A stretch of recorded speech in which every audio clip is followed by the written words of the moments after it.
This is step number 2. Solar systems are really very basically simple. You have your solar panel, which takes the energy from the sun and changes it into an electric current.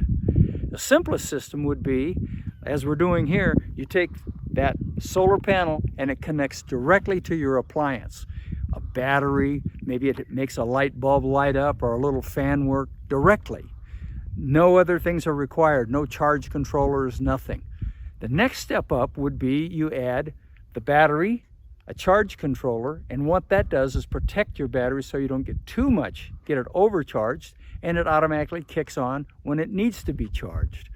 You go from your solar panel to your charge controller to your battery.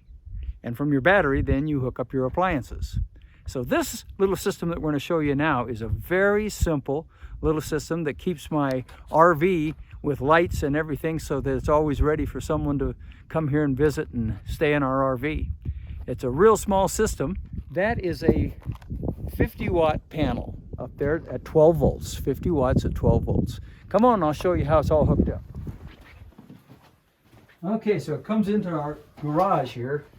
So we have a plus and a minus coming off of our solar panel up there.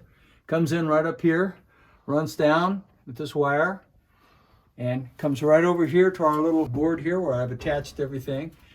So it comes from the panel and it goes into, this is a real simple charge controller.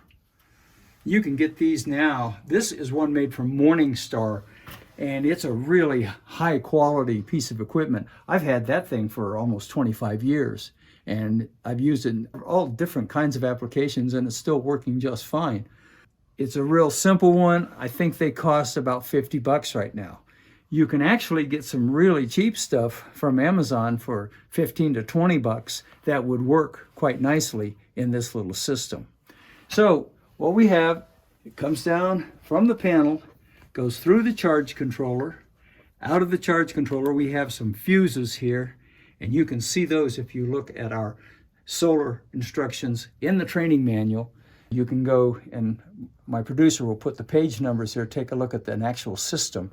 It shows you where you put the fuses. You always want to have it fuse from the panel on down here. You want a fuse there just in case maybe it would get hit by lightning and there'd be a big old surge of power here. Hopefully it would blow out the fuse rather than everything else. With lightning, you never know. But it's good to have. Here's a fuse right here.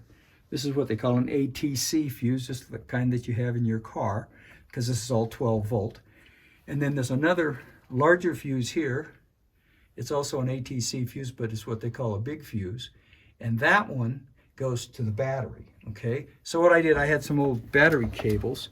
I just hooked those up because I need to move this RV sometimes. And I go down, I charge this battery right here, and this battery operates my little RV here. So that's the next step in simplicity. Next time, we're going to show you our house system, which is another step up. And basically, it's the same system with equipment that's capable of handling more power. We'll see you then. Keep your eyes on the sky. You might get a charge sooner than you think. Yes, we're all in a master plan. Though the things we do are just grains of sand, when these things are touched by the master's hand, then our lives turn into mountains in a master plan.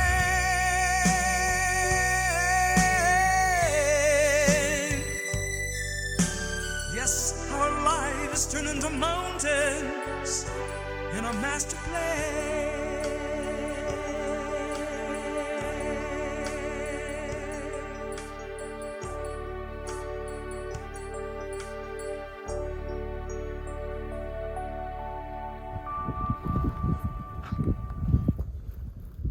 It's so darn hard to see.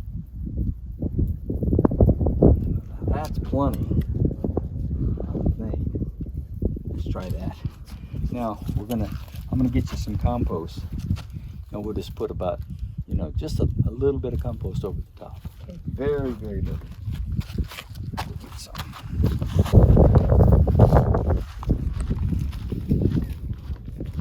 Oh, that's beautiful, beautiful stuff.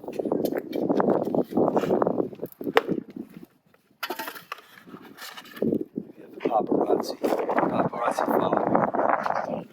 It's so tiring being in the summer of this caliber.